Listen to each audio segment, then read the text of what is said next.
Hey guys, today I'll show you a paranormal thriller TV series named Wellington Paranormal, Season 1 and 2. Spoilers ahead, watch out and take care. The drama begins with a young chicken girl standing on the street late at night. A kind-hearted officer approached to check on her, but to his surprise, the girl started vomiting bile profusely, filling the air with a strong sulfuric odor. Officer O'Leary called for backup from Officer Minogue, who arrived and discovered that she was right behind him. The chicken girl claimed she was Basil from the evil realm, her chicken voice turning unnaturally gruff for such a young girl. With a reporter filming the entire scene, the two officers had to pretend to go through the motions of taking down her information. Suddenly, the chicken girl seemed possessed with the strength of a bodybuilder, grabbing Minogue and tossing his heavy body into a trash can. Assaulting an officer was a serious matter, so they arrested her. After some discussion, they concluded she must be drunk, as no other explanation made sense for her excessive vomiting. When the captain heard they had brought in a strange girl, he mysteriously led them to the archives room, claiming it held the precinct's highest secrets. Despite his claim, the password was only a single digit, meaning anyone could open it within 10 tries. To hide his embarrassment, the captain quickly added a few more digits to the code. This room was the top-secret paranormal unit office of the Wellington Police Department. Due to the low pay, heavy workload, and long distance from the city, no one wanted to join. The entire department consisted of just O'Leary and Minogue, tasked with investigating supernatural and mysterious events, much like the FBI's X-Files division. The captain then pulled out a file from 1951, detailing a convict who had vomited sulfur-smelling bile on the street. Another case in 1885 involved a woman who, using a man's voice, claimed she was Basil from the evil realm. The girl they had just arrested said the same thing. The captain instructed O'Leary and Minogue to find out who or what this Basil was. Meanwhile, in the interrogation room, the girl was bored and began practicing yoga moves on the walls. She howled to the sky, talking about blood fountains, scaring Minogue half to death. But when the captain entered to flex his chubby body, she immediately switched to a sweet demeanor, asking if she could call her parents. The captain thought the girl seemed perfectly normal like an innocent chicken and questioned if they had arrested the wrong person. However, the next second, the girl bolted out of the room, performing yoga, aerobic TikTok dance, and resistance exercises throughout the precinct before leaping out of a third-story window. The scene was so bizarre that after some discussion, O'Leary and Minogue concluded the girl must be on drugs, lots of them. They sounded the alarm and went to the girl's home. Her mother seemed normal, and a family photo of the three of them hung on the wall. The parents looked quite ordinary, but the girl's father was hanging upside down from the ceiling like a spider pig, declaring he was Basil. The mother insisted her husband was just crazy. It turned out the demon had possessed the father. The father demonstrated a 360-degree head rotation, prompting his wife to berate him. Suddenly, the demon transferred to the mother. However, O'Leary and Minogue missed this exchange. They concluded that the father and daughter must have a hereditary mental illness. Believing the situation was resolved, they left in satisfaction. On the way back, the girl's mother caught up with them, running alongside their car like a mad cow. O'Leary and Minogue panicked, stopping the car to chase her, following her dirty body. The mother leapt over a fence, with O'Leary attempting to follow but getting stuck on the gate. Minogue grumbled about how fast she could run despite wearing Ugg boots. Eventually, the demon possessed a small dog. The dog, using a man's voice, hurled a vile insult at Minogue's mother. Meanwhile, Officer O'Leary was still hanging on the fence, giving an interview. She tried to explain that her agility was usually much better than this. She and Minogue returned to the station, where the captain had already done some research. It turned out Basil was an ancient demon who reappeared every few decades to sacrifice a living person. The captain mapped out Basil's escape route, revealing a pentagram, the symbol of the demon. In the 1960s, a group of Satanists had built a temple in Wellington. Later, a shopping mall was constructed on the temple's original site, and the fountain in front of the mall was believed to be the entrance to hell, correlating with the demon's talk of blood fountains. The three of them headed to the mall. The fountain had 13 buckets, each representing one of hell's 13 rooms, and blood was already bubbling out of the buckets. Basil's sacrificial ritual was about to commence. The foul-mouthed dog was hiding behind a homeless man, flexing its dirty words.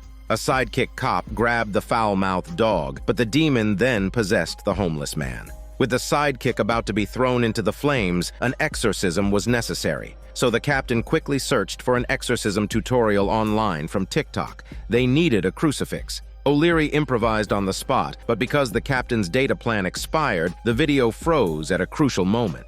O'Leary had to guess, muttering some random phrases which surprisingly worked, suggesting that the incantation could be bullshitted. Because of that, the demon was timely expelled from the homeless man and the gates of hell closed. At the end of the story, the three of them didn't miss an opportunity to promote their paranormal unit on camera. However, the demon hadn't been fully exorcised. It had possessed the sidekick cop instead. But no one noticed these details, as the sidekick was just a sidekick character. O'Leary and Minogue's first mission was a success, but new tasks soon found them. At a morning briefing, the captain reported a bizarre case of a cow stuck in a tree. The captain led them back to the secret room, this time adding another digit to the password. The farm where the cow was found had experienced this before. The captain suggested it might be an alien abduction, with a spaceship using a tractor beam to lift the cow, but the cow was too heavy and got stuck in the tree. After the briefing, O'Leary and Minogue started worrying about the captain's mental state. Nevertheless, they drove to the farm as ordered. They didn't really believe in aliens. On their way, they encountered a disheveled man who claimed he had been licked all over by some unknown creatures the previous night, including his private but smelly parts. O'Leary and Minogue dismissed him as being high and having a wild and wet dream. At the farm, they found the tree from the photos, but there was no cow. Nearby stood the farmer, motionless and unresponsive except for single-word answers. When asked about the tree-bound cow, he said his brother had put it there and pointed towards his brother's house. O'Leary and Minogue found the brother, who looked identical to the farmer, possibly twins. The brother was wiping blood from his hands and didn't explain why he put the cow in the tree. Instead, he led them to a cornfield, saying they'd find answers there. After dismissing the eerie brother, they discovered a large crop circle in the field, similar to those seen in movies, believed to be alien creations. Strange seeds were scattered on the ground. O'Leary poked one, releasing a cloud of smoke in her greasy face. Minogue, skeptical, did the same and was also engulfed in smoke. They were nearly blinded. They brought the seeds back to the station, where they continued to grow in a jar without soil. Hearing about the crop circles, the captain became even more convinced it was the work of aliens. He sent the two officers back to the farm to try and capture an alien. It was already 9 p.m., and the darkness was so thick you couldn't see your hand in front of your face. They noticed a red and blue glow on the other side of the mountain. Excited, they thought it must be the UFO the captain had mentioned. They chased the light with reckless abandon, only to find that it was just the squad car's lights left on by mistake. At that moment, they saw the farmer from earlier, stark naked, standing shamelessly not far away. The cameraman kindly pixelated the footage. After much effort, they caught up with the farmer. While public nudity is illegal, running naked on his own farm wasn't something they could really prosecute. After letting the farmer go, O'Leary and Minogue returned to the cornfield. This time, they found that the seeds had grown into tall, human-shaped plants. The plants might have sprouted inappropriate parts, so the cameraman pixelated those too. They snapped a few photos for evidence, but as they turned to leave, the plants seemed to come to life, following them. One of the plants sprayed Minogue with acidic liquid, corroding his clothes. They became lost in the cornfield, and the plants revealed their true, vicious nature, gnawing on a cow carcass. They had heard of cows eating grass, but this was the first time they saw grass eating a cow. They finally believed the captain's alien theory. After finishing the cow, the plants turned their attention to O'Leary and Minogue. Strangely, the plants imitated their words and actions. Panicking, they ran out of the cornfield for their shitty lives, bumping into the captain, who had arrived with backup. The seed in the captain's office had also mutated, so he brought herbicide to battle the plants. Unfortunately, the captain sprayed in the wrong direction, covering all three of them. With no herbicide left, O'Leary tried using a taser, but the plants deflected the shock back at them. Surrounded by the plant horde, O'Leary realized the plants could only mimic their actions and had no independent thought. If they acted strong, the plants would follow suit. If they showed fear, the plants would become more afraid. They raised their hands, feigning great fear. The plants mimicked them. Screaming like chickens, they managed to lock 3 of the plants in a barn. Crisis averted, they waited until dawn, when they saw the farmer's brother again. He warmly introduced them to his wife and 2 children, who all looked exactly like him. O'Leary and Minogue wondered if the family was the result of inbreeding. In the end, they were busy giving interviews, unaware that 3 identical-looking officers emerged from the barn behind them. A spaceship quietly abducted a calf, and the 3 clueless officers thought more herbicide would solve the problem. The scene shifts to the Wellington police receiving a report about an old house that had been vacant for 40 years. Every night, loud music would disturb the neighbors. Minogue and O'Leary were dispatched to investigate. When they opened the door, they found a wild party inside, with guests dressed in 1970s attire. O'Leary shouted at them to keep the noise down, but no one paid any attention. Frustrated, she pulled the plug on the music system. The music stopped abruptly, and eerily, so did the partygoers, disappearing along with the lights. The once lively and well-kept house instantly turned decrepit. They rushed back to the station to report their experience to the captain. Over the past 40 years, the Wellington police had received numerous noise complaints about that very house, despite it being empty. Clearly, this was a paranormal event. The captain confessed that he had more than once encountered ghosts, so much so that his hair turned white from fright. To prove it, he removed his hat to show his full head of black hair. Realizing his mistake, he started to pull down his pants, saying it's not the white hair on his head. With the camera crew nearby, they hurriedly asked the captain to restrain himself. To solve the problem, the captain called in a renowned medium. She immediately impressed them by claiming to see Minogue's grandfather, which moved Minogue to tears until he remembered that his grandfather was still alive. They took the medium to the haunted house. Before they even entered, she said she could feel a strong negative energy. They waited until dark, and the medium began chanting in the dilapidated hall, drawing circles on the floor. Suddenly, a ghostly voice whispered that it's time to blow out the candles. A little girl holding a birthday cake walked out of a bedroom, passed through the medium's body, and then through a wall, leaving the medium utterly terrified and wet herself.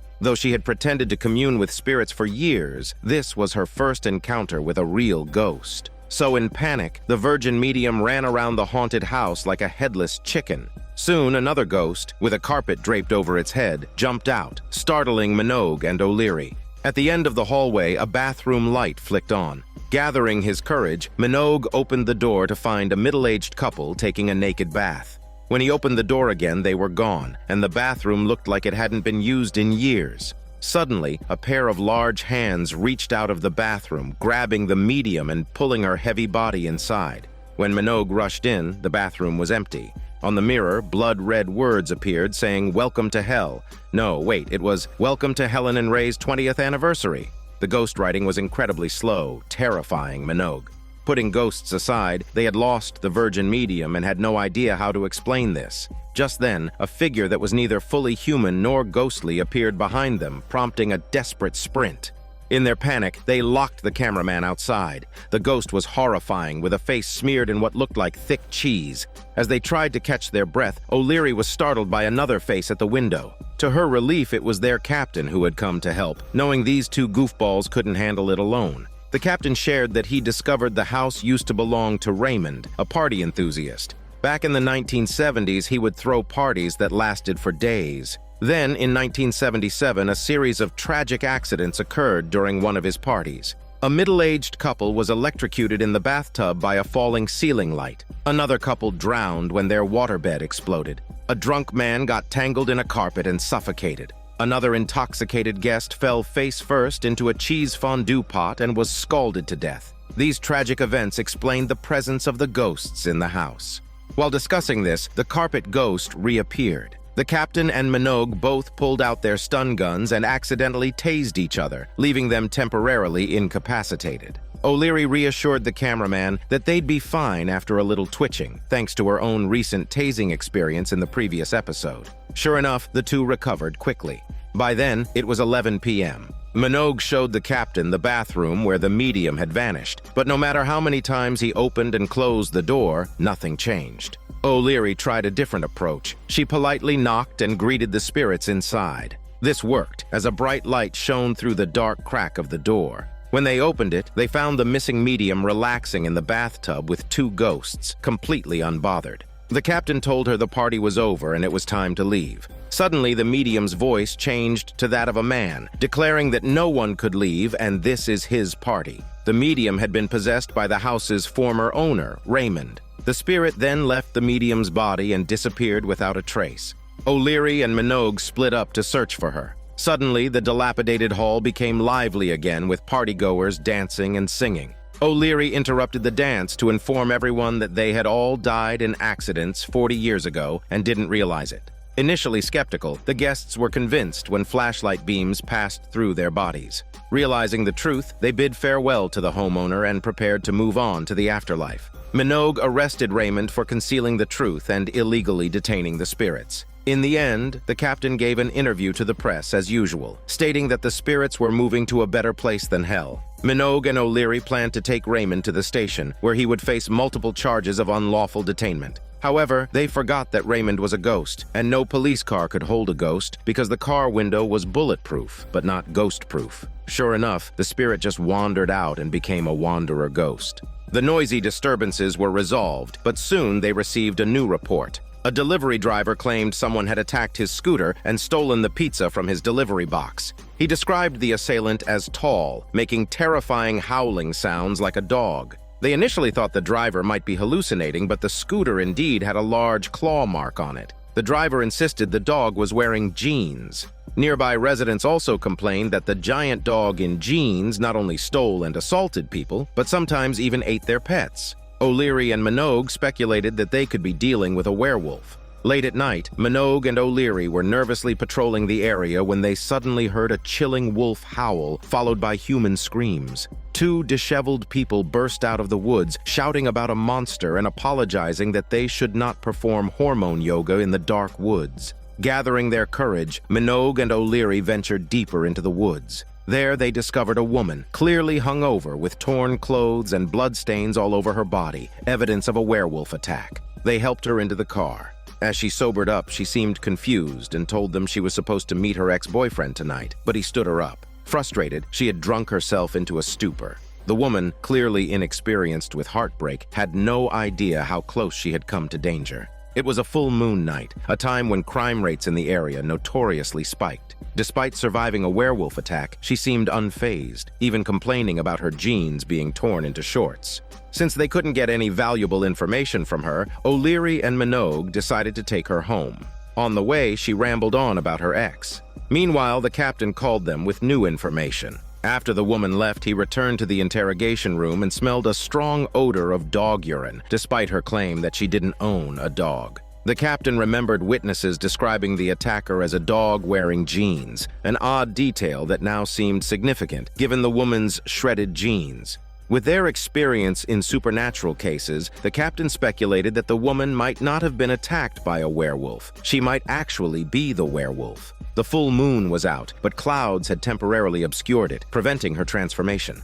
As soon as the captain's theory was shared, the woman in the back seat began to grow restless, emitting terrifying growls. Minogue and O'Leary panicked, but luckily the clouds covered the moon again, stopping her transformation. They abandoned the car and followed her into the bushes, hoping to catch her before she fully transformed. The clouds played a game of hide-and-seek with the moon, causing the woman to fluctuate between normalcy and werewolf form. In the midst of this chaos, Minogue pulled out an uneaten sausage roll from his pocket and offered it to the woman when she was in her human state. Satisfied by his smelly sausage, she calmed down. Back at her home, the woman realized for the first time that she could transform into a werewolf. Despite her human parents, she suspected her ex-boyfriend, a werewolf, had something to do with it. Enraged, she led O'Leary and Minogue to his house. Her ex-boyfriend, chained up for the full moon, was surprised to see her with police and a cameraman, thinking it was some reality show. She accused him of turning her into a werewolf during their naked relationship, a transformation method unheard of in all their supernatural investigations. Even more bizarre, she claimed he had given her fleas. Their argument escalated into mutual howling, turning a supernatural case into a domestic dispute. O'Leary and Minogue retreated along with the cameraman, deciding to arrest the pair in the morning when they'd return to normal. The story ends with a lesson. Always take safety precautions during your hormone yoga sessions. Minogue tucked the taser into its holster, but it misfired, for the fourth time this week. Sometimes O'Leary wondered if he did it on purpose. The police had received a report of a ghost sighting in a neighborhood. Rushing to the scene, they discovered the ghost was just a floating plastic bag. The residents were terrified, staying indoors because of a mere plastic bag. As members of the Paranormal Investigation Unit, Minogue and O'Leary had grown accustomed to these absurd calls. That night, a blood bank alarm went off, reporting the theft of 19 blood bags. They headed to the parking lot to search for clues. It wasn't long before Minogue found a scattered blood bag. When O'Leary caught up to him, she found Minogue lying in a pool of blood. The ground was slick and sticky with it. Minogue had tried to force the large blood bag into a small evidence bag, tearing it in the process. O'Leary struggled to haul him up from the slippery ground. They then found Nick, the blood bank's new manager, who had been there for only 2 months. He had no recollection of the missing blood bags. Seeing Minogue covered in blood, Nick gasped and covered his mouth, nearly revealing his vampire face before coughing to hide his slip. O'Leary wanted to take Nick back for further questioning. Nick resisted, gesturing hypnotically in front of them. Somehow they both felt compelled to let him go. Later, O'Leary told reporters she inexplicably believed Nick was innocent. He was too handsome to be a thief, and besides, what use would he have for that much blood? Back at the station, they presented the plastic bag they had picked up in the neighborhood, the so-called ghost. Despite its triviality, the captain decided to file a report on it. O'Leary and Minogue mentioned the blood bank theft. The captain was convinced a vampire was involved, but they insisted Nick was innocent. He was too good-looking to be a vampire. The captain reminded them that vampires could hypnotize people. They must have been under his spell. Minogue was adamant. If it had happened, he would remember. O'Leary chimed in, saying she'd remember even if Minogue forgot. The captain ordered them to bring Nick in for questioning. On their way, they received another report. Someone was chanting in a nearby park. Arriving at the scene, they found a group in robes singing around a naked man. The cameraman thoughtfully blurred the man's nudity. Leading the group was Nick, who claimed they were cosplaying. The naked man, tied to a post, seemed suspiciously like the victim of illegal detention. However, he insisted he had asked to be tied up and was thoroughly enjoying himself. He warned them not to interfere. O'Leary relented, telling them to have fun. Clearly, they were hypnotized again, forgetting to bring Nick in for questioning. On their way back, they encountered a group of deranged clowns. The clowns blocked their path and started samba dancing in front of the car. They watched in amazement as all 16 clowns squeezed into a tiny car. They sounded the police siren and hauled all the clowns to the station, charging them with overloading and reckless driving. Just after dealing with the clowns, they were dispatched to a cemetery since someone had reported seeing wandering ghosts in a cemetery at night. They found 2 goth girls sitting by a gravestone contemplating life. The goth girls pointed them toward a wandering ghost. When they got closer, they realized it was the 8,000-year-old vampire from Vampire Life, ordering takeout. The delivery guy looked familiar and turned out to be Nick from the blood bank. Nick claimed he was delivering pizza, but hastened his pace, then suddenly took flight. Clearly not human. Minogue and O'Leary grabbed his legs, and Nick, with no escape, dropped his delivery box. Inside were the stolen blood bags. They also found a party flyer on Nick, featuring his own face. It turns out Nick was a vampire who found it too troublesome to drink blood directly from humans. So he stole blood bags, which were convenient for on-the-go consumption with a straw, and even made some extra cash on the side. They handcuffed Nick, who protested, accusing them of vampire discrimination. In an interview, the kind-hearted vampire said drinking directly from humans was more humane, but blood bags were for medical use. He condemned Nick's actions. Nick continued to rant about discrimination as they transported him back. But on the way, Nick easily freed himself from the handcuffs and used hypnosis to confuse them, then opened the car door and escaped. Minogue and O'Leary, now oblivious to recent events, drove back to the station. The night was exhausting. The captain was filing reports when the cupboard behind him mysteriously opened, and the plastic bag from earlier slipped out and covered his face. Struggling, he tore it off and threw it in the trash. Apparently, the residents hadn't lied. This plastic bag really was a ghost. Meanwhile, veteran officers had brought in a peculiar suspect who kept muttering about brains. The captain turned off the microphone and whispered to O'Leary and Minogue that he suspected the suspect was a zombie, but Minogue thought he might just have ADHD. While they debated, chaos erupted in the interrogation room. The senior officer had been bitten and was bleeding profusely. They beat the suspect and threatened to charge him with assaulting an officer. Knowing zombies' bites were infectious, the captain instructed Minogue and O'Leary to quietly investigate the suspect's hangouts. On the other side of town, the 2 senior officers were on patrol. Shivering and incoherent, the man soon fainted. Suddenly, both transformed into zombies. With sinister smiles, the 2 hungry zombie cops continued their patrol, their favorite brains all around them. They set up a roadblock and stopped a cooperative driver, a model citizen. The next moment, the senior officer started gnawing on the driver's brain. On the other side of town, Minogue and O'Leary were still scouring the streets for any signs of zombies. Just then, their walkie-talkie crackled to life with the groans of the two senior officers, saying they wanted to eat their brains. Minogue and O'Leary thought their colleagues were joking. The captain slammed his desk in frustration, asking them if they hadn't watched The Walking Dead. It's obvious they've turned into zombies. Even as zombies, the two senior officers were unknowingly repeating their pre-zombie activities, still doing their jobs. This is the fate of the working class, working overtime even in death. So, Minogue and O'Leary's mission now was to find their zombie colleagues wandering the streets. The two senior officers wandered into a fast food joint, ordered 2 burgers, and then took a bite out of the waitress's arm. The terrified waitress quickly called the police. The dispatcher was none other than Minogue and O'Leary, so they cuffed the waitress and put her in the squad car, finally doing something right. As they continued their patrol, they ran into the unlucky driver from earlier who was now starting to turn. They took him along too. Modern-day zombies were quite civilized. After a few scolding words from O'Leary, they obediently played on their phones, quietly taking selfies and posting on social media. It was oddly harmonious. Meanwhile, things were not peaceful at the station either. Due to overcrowding, the sidekick officer had locked the zombie from earlier in with other detainees, resulting in even more zombies. The poor sidekick had no idea they were zombies. He thought the pale faces were just jaundice. The two senior officers were happily roaming the streets, thrilled at the feast before them. The captain was busy planning a capture operation with his team. Despite being zombies, the two senior officers still had their professional instincts, so the captain devised a plan to disguise themselves as victims to trigger the zombies' protective instincts. They sprang into action. The two senior officers were picking their next meal when O'Leary shouted, drawing the zombies into a corner. The captain and another officer disguised themselves as a robber and a victim. Unfortunately, the plan backfired. The zombies didn't regain their former selves. Instead, they tried to eat the captain.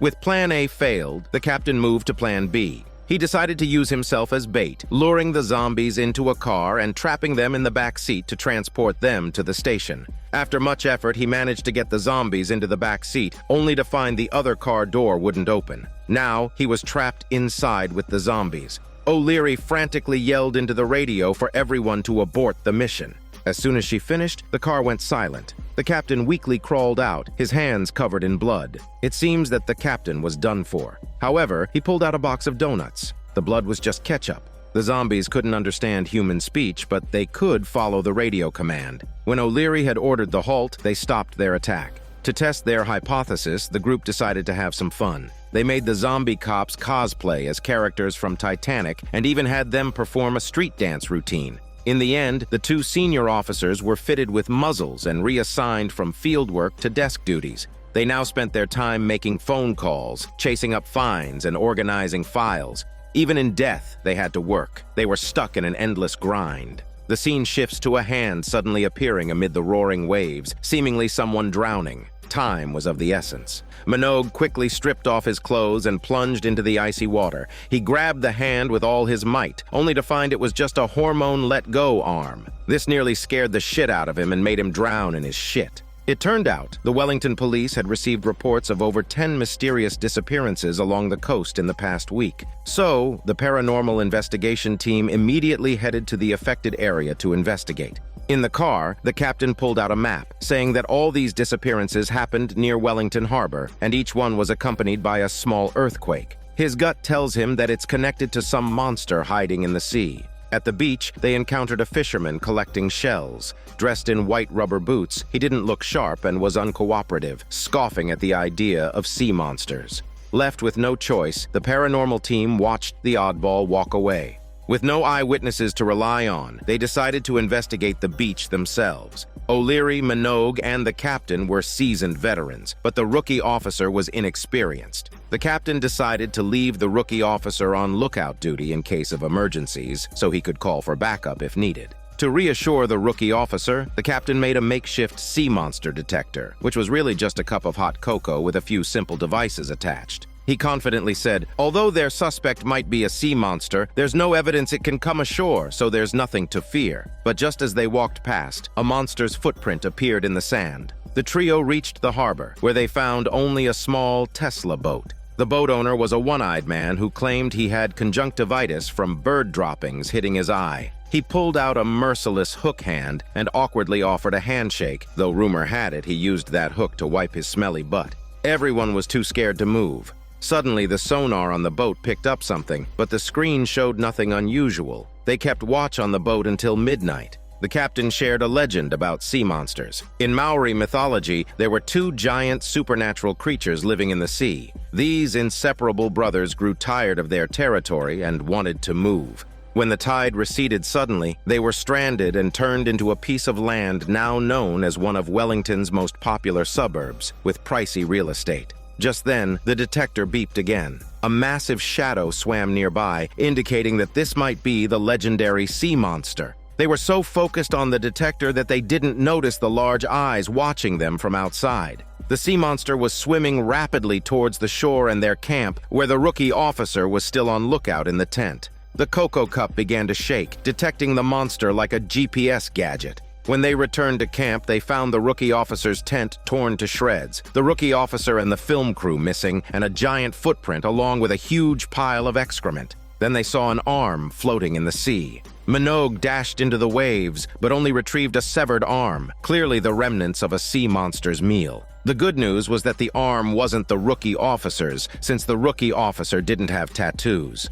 Following the monster's footprints, they arrived at a dark cave, which turned out to be the sea monster's pantry. All the missing residents were trapped here, wrapped in layers of seaweed and mucus, forming huge cocoons. Luckily, they were still alive, including the uncooperative fisherman they had met earlier. Despite his predicament, the fisherman remained uncooperative. The police rescued everyone but couldn't find the rookie officer. The fisherman's right arm was missing, revealing him to be the owner of the severed arm. On their way back, the sea monster reappeared, splashing its massive tail back into the sea. They looked back to see only the fisherman's white rubber boots left behind. Just then, the captain received news that another sea monster had appeared on a different part of the coast. It turned out there really were two sea monsters. With no other option, they picked up the remnants of the fisherman and hurried to the new crime scene. When they reached the shore, the sea monster was nowhere to be seen. They had left with 4 people, but now there were only 3. The captain was certain the rookie officer had been eaten during his first day virgin duty. The 3 of them removed their hats and observed a moment of silence for the virgin rookie officer. Just then, the rookie officer reappeared, explaining that the sea over there was too cold and the tide was coming in, so he went shopping with his mom. The rookie officer was lucky while the photographer who had been with him had already been eaten by the sea monster, reduced to a pile of waste. Their relief was short-lived as 2 sea monsters appeared simultaneously. The captain was terrified, fearing that the monsters would destroy the city like in the movies, but their fears were unfounded. The 2 sea monsters started engaging in some decidedly adult activities. It turned out the legend was wrong. The sea monsters weren't brothers, but a mating pair. The photographer discreetly blurred out the explicit parts, and the city's residents watched the rare spectacle, even timing it, 2 hours and 45 minutes of intimacy. Though it was a false alarm, it demonstrated the sea monster's incredible endurance. They weren't interested in eating people, they were just having a domestic spat and made up naturally. Some time had passed since the sea monster incident. One day, the paranormal investigation team received a report of a supernatural occurrence at a supermarket. A bag of chips was seen floating in midair, escaping the store. While chips might crave freedom, they hadn't paid for themselves. This wasn't the first time a bag of chips had made a break for it. The captain quickly deduced that a thief was using telekinesis to move the chips. He took the supermarket's surveillance footage to the rookie officer to see if they could zoom in on the image. The rookie officer simply pinched and zoomed with his fingers, wondering aloud how this guy could become captain with that IQ. By enlarging the footage, they identified 2 student-like thieves. O'Leary immediately recognized their uniforms. They were from her alma mater high school. The school principal greeted them but seemed very anxious. She explained that a recent explosion in the library had been just a simple accident. O'Leary wasn't convinced. After all, her students had just used telekinesis to steal a bag of chips.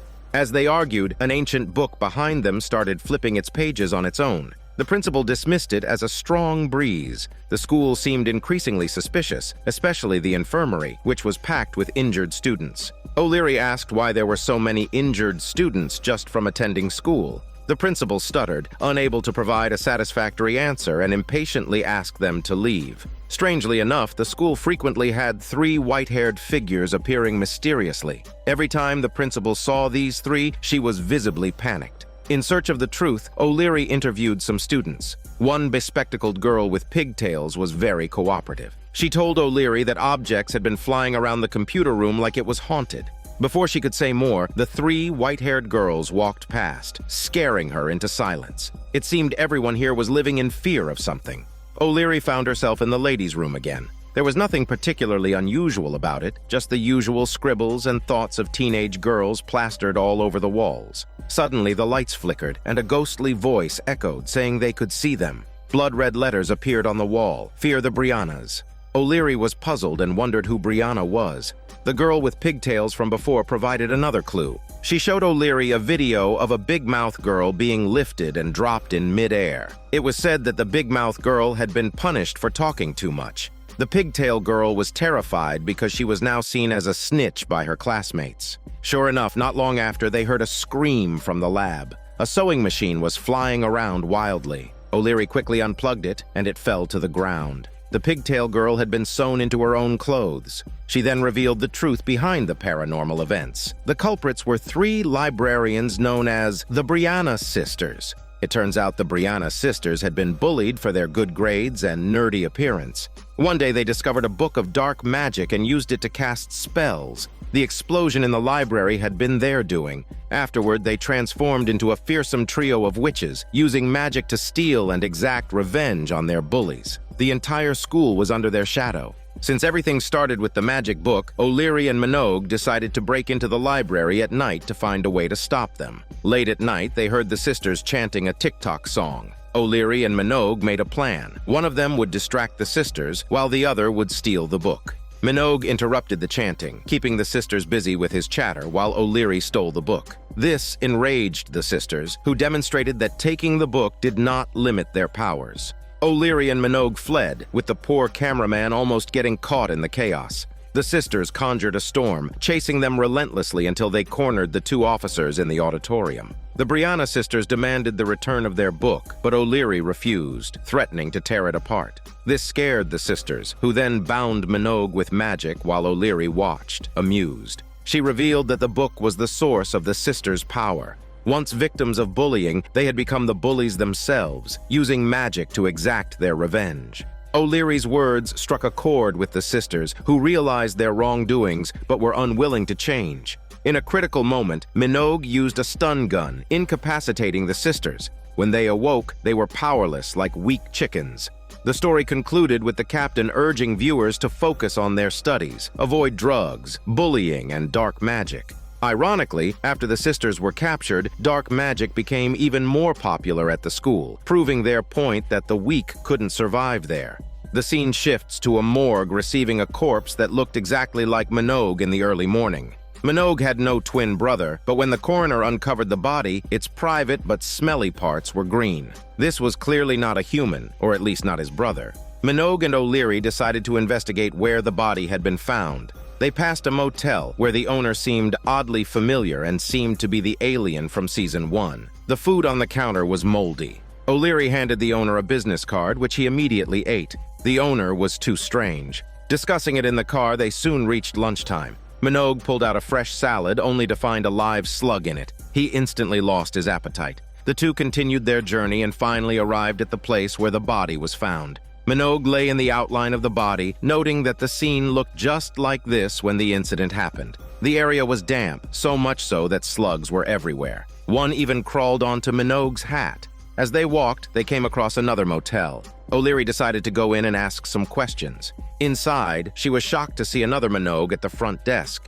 Meanwhile, the real Minogue was still in the car, chatting with the cameraman. Suddenly, O'Leary jumped back into the car, her face covered in grime. Startled, Minogue quickly got out. The fake O'Leary then drove off in the police car, leaving the real O'Leary and Minogue standing there, baffled. This town was definitely strange, almost like it was cloning them, similar to Jurassic Park. With their DNA, endless copies could be made. O'Leary quickly reported what she had seen to the captain, who was skeptical. He doubted anyone would be desperate enough to eat slugs. He instructed them to capture a clone and bring it back, but without the police car, this was easier said than done. They returned to the motel and saw cloned versions of themselves again. Just how many clones were there in this town? Minogue decided to capture the imposters. The clones attacked suddenly, and after a struggle, O'Leary and Minogue managed to break free. Outnumbered and outmatched, they resorted to running for their lives.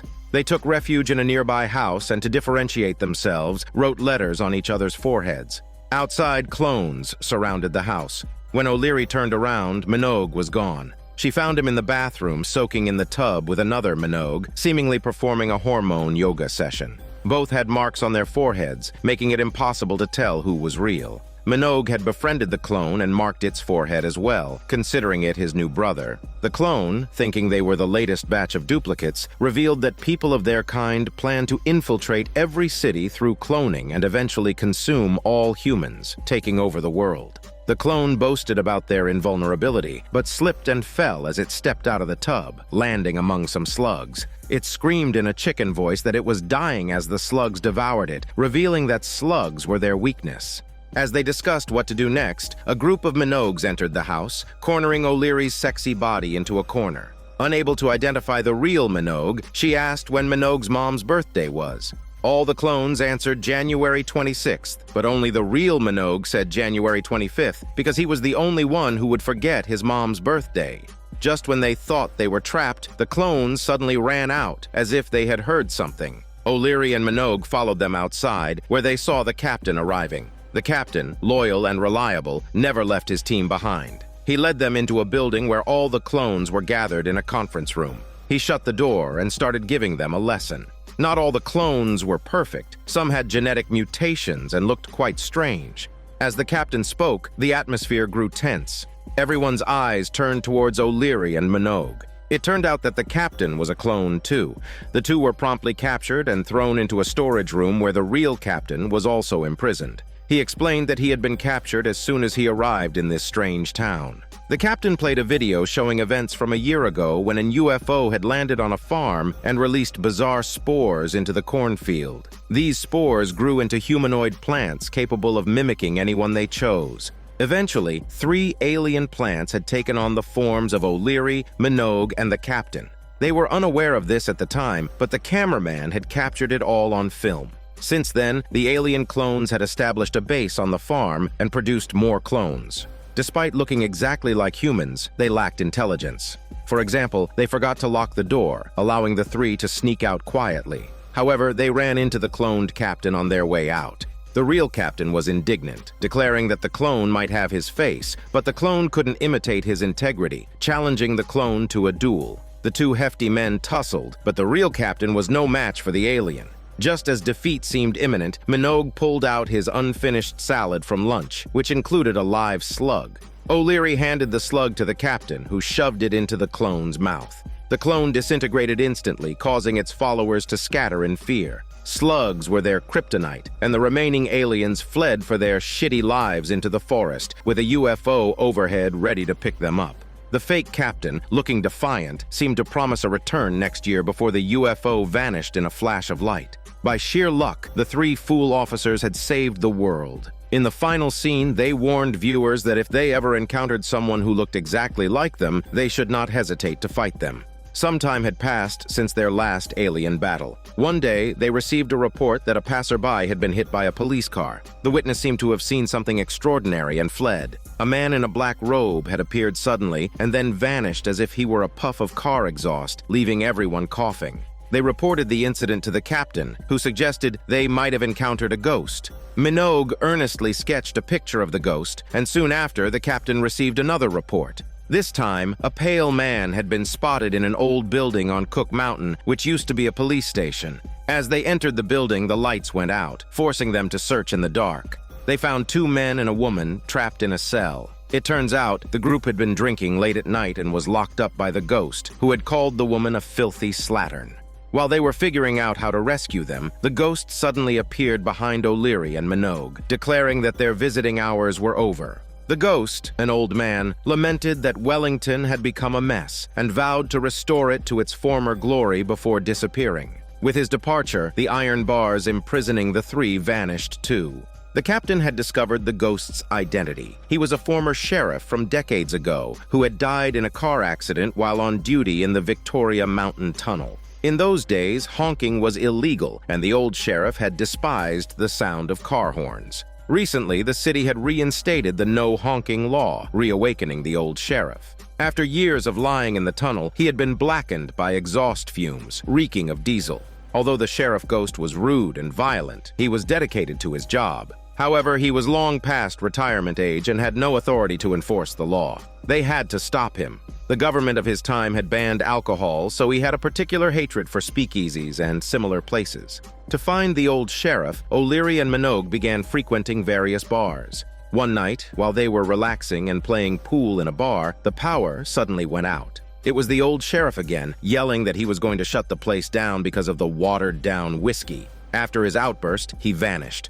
O'Leary and Minogue found him in an alley. O'Leary attempted to arrest him for disturbing the peace, but the old sheriff turned the tables, threatening to arrest them for impersonating police officers. Both parties drew their old-fashioned batons. Minogue chuckled, saying that his antique baton was outdated, and asked him to check his extendable one. Perhaps stung by the comment, the old sheriff turned into a wisp of black smoke, teleported, and gave Minogue a good beating before disappearing through a wall. The captain arrived at the scene, inquiring about the old sheriff's whereabouts. The old sheriff had fled fast like a Tesla bike despite being old, and the duo couldn't keep up in their Ferrari.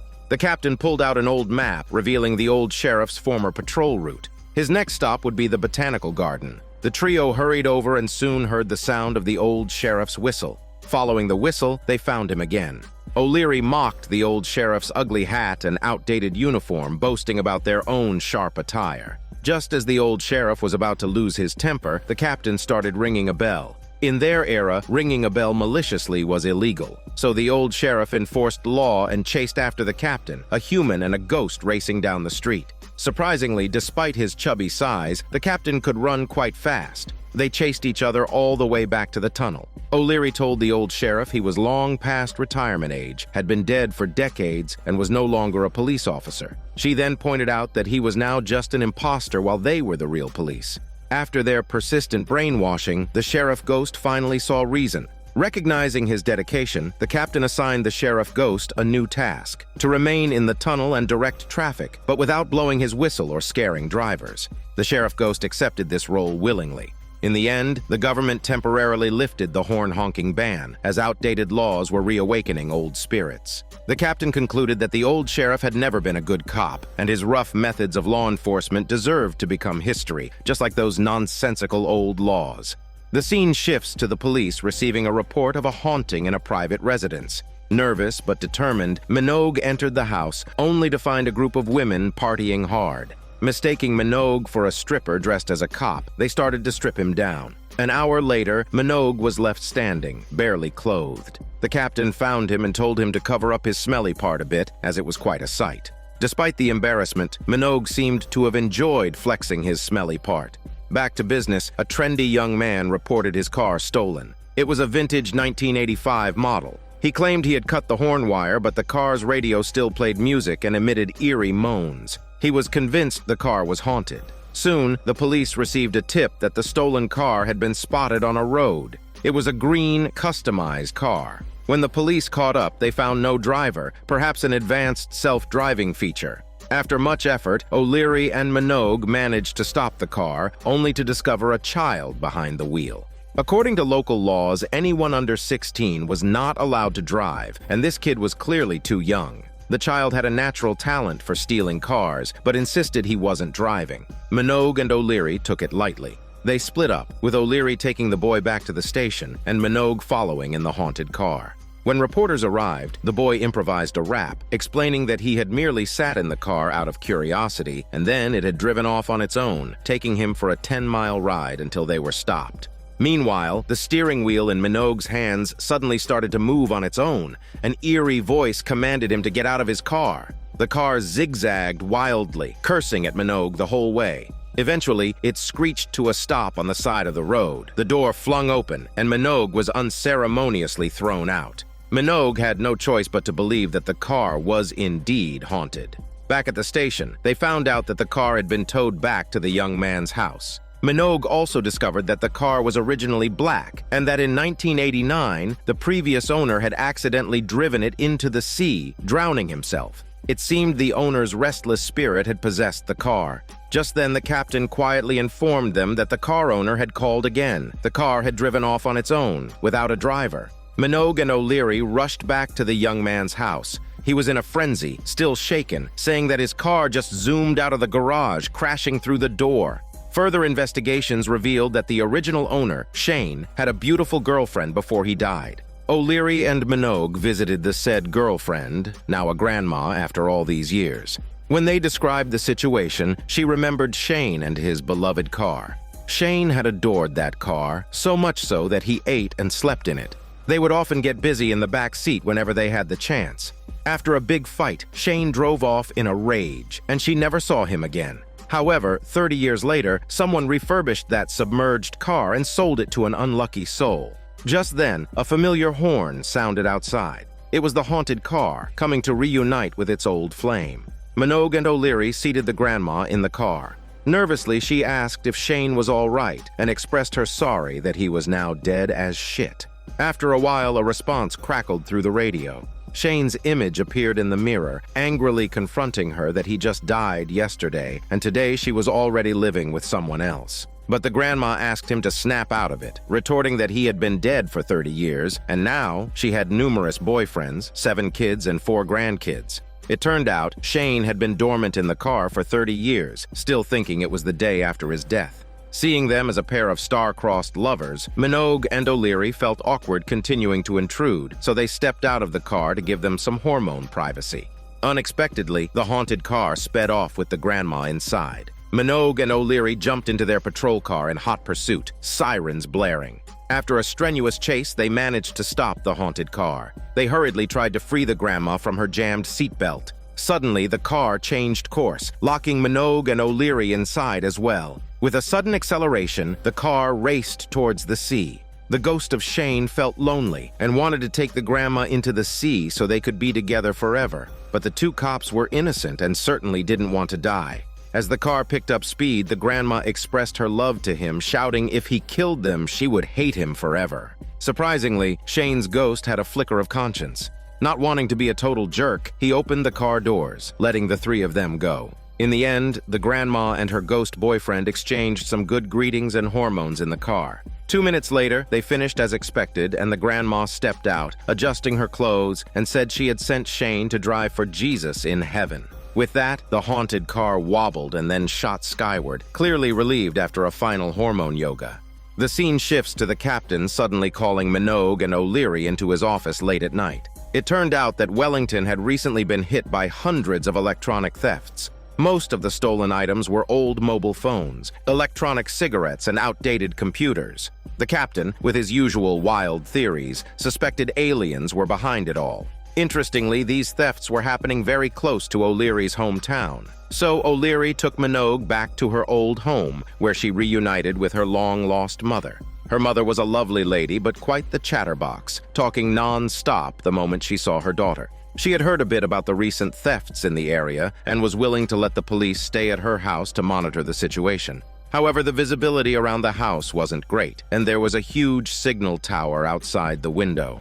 As night fell, O'Leary placed numerous unclaimed mobile phones on the ground to lure the thief. Suddenly, an old phone started vibrating. It was O'Leary's old phone, which hadn't been charged in 13 years. The phone vibrated and crawled across the floor, followed by all the other phones, which began to vibrate in unison, forming a line like a snake. Minogue, being a bit of a scaredy cat, didn't dare touch the phones and instead pulled out his taser. Unfortunately, he dropped it, and the head of the snake became electrified. The 2 were terrified as the snake slithered out of the house. Chaos erupted outside, with neighbors screaming like ducks. When they ran out, they saw small robots everywhere, even crossing the street and looking quite cute. Some were strolling around listening to TikTok music, while others climbed utility poles. With no other choice, Minogue and O'Leary bravely confronted them, only to be attacked by a train of mouse robots, led by an electronic cigarette bot. The little robots turned and walked away, with Minogue and O'Leary following closely, but they quickly lost them.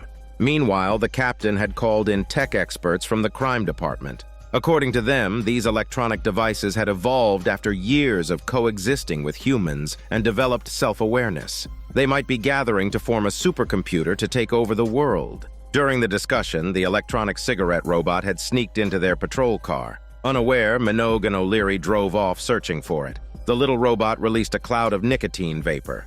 Everyone knows e-cigs are fruity flavored, but they found the smell revolting, describing it as a mix of rotten durian and feces. They struggled to open the car door and stumbled out, gagging. The little robot farted and fled for its air life, with Minogue and O'Leary trailing it. They saw a group of electronic devices quietly gathering in a warehouse, possibly having a meeting. As they got closer, they realized the devices had formed a giant robot.